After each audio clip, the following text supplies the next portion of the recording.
O governo militar no Brasil durou 21 anos, de 1964 a 1985. Tanto tempo que se passaram 5 Copas do Mundo e 6 Olimpíadas. No período foram abertos 130 centros de tortura no país. Nesses porões, pessoas contrárias ao regime sofriam violência física e psíquica. Centenas de estudantes foram sequestrados, presos e mortos. Jornais, rádios e TVs foram censurados. Políticos contrários ao regime foram perseguidos.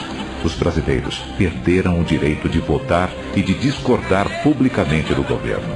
Entre eles, artistas como Gilberto Gil e Caetano Veloso, e políticos como Lula, Fernando Gabeira e Dilma Rousseff. José Serra e Fernando Henrique Cardoso tiveram que fugir do país para não serem vítimas da barbárie. A presidente Dilma também foi submetida a choques elétricos, pau de arara e bárbaras sessões de espancamento. No período militar, a indústria se modernizou e a economia cresceu como nunca, mas a um custo alto.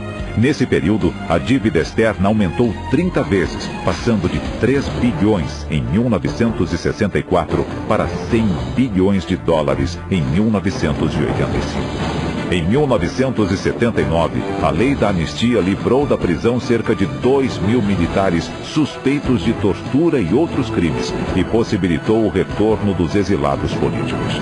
No ano passado, a presidente Dilma Rousseff criou a Comissão da Verdade, que investiga os crimes cometidos por militares entre 1946 e 1988.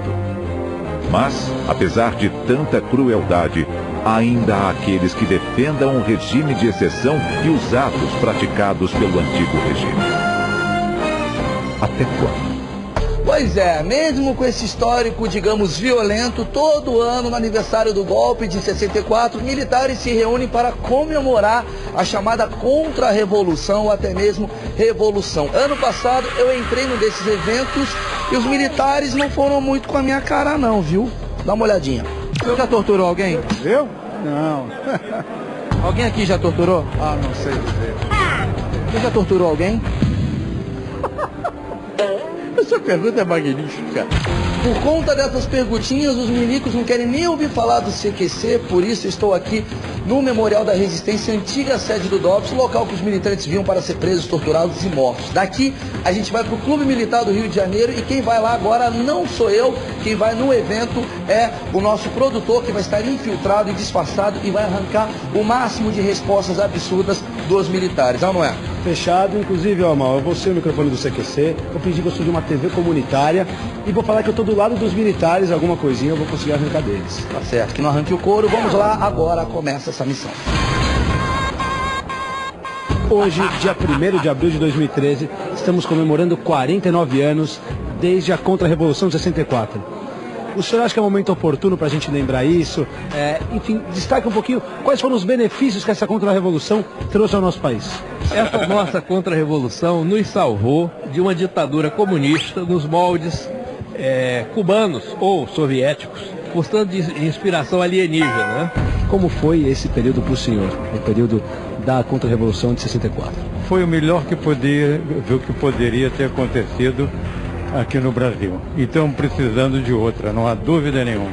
Porque com essa bandalha que está acontecendo aí, com essa corrupção, essa pouca vergonha, Congresso nojento, tudo isso, está muito pior do que foi em 1964. Inventar essa história da Comissão da Verdade.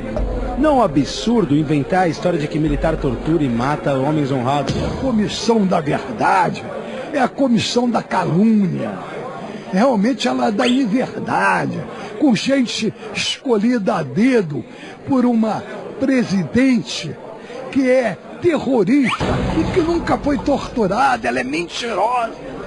Ela é mentirosa, escolheu a dedo 7 componentes desta comissão para juntar em verdade contra o movimento vitorioso de 1964. Essa retaliação entre os militares eu não vejo, porque nada vai mudar. O que aconteceu, o passado passou. Mas aconteceu alguma coisa ou não?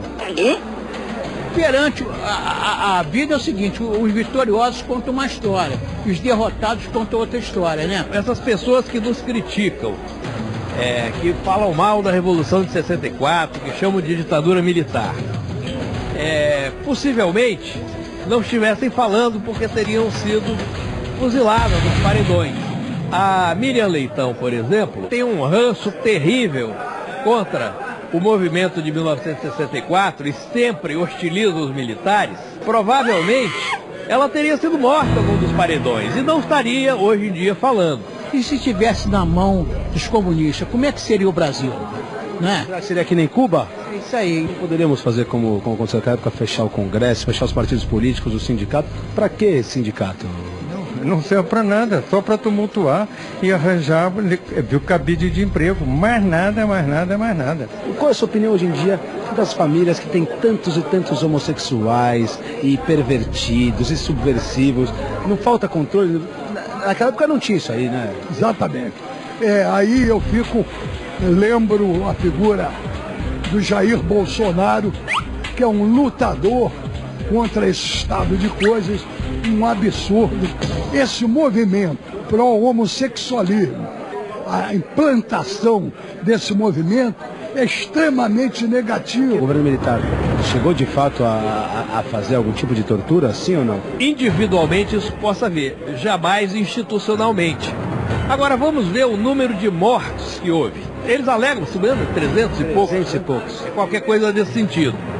Quantos eles mataram em Cuba? As outras torturas são os subversivos, os terroristas, falando delas, mas não há provas concretas. História. É como a Dilma. Todo mundo hoje foi torturado. Por quê? Porque eles querem dinheiro. Eles estão enriquecendo à custa de balelas. Enquanto nós estamos governados por essas tiranetes de esquerda, nós estamos marcando passo, não nos desenvolvemos, mas dizer que o Brasil é uma democracia só pode ser uma piada, né?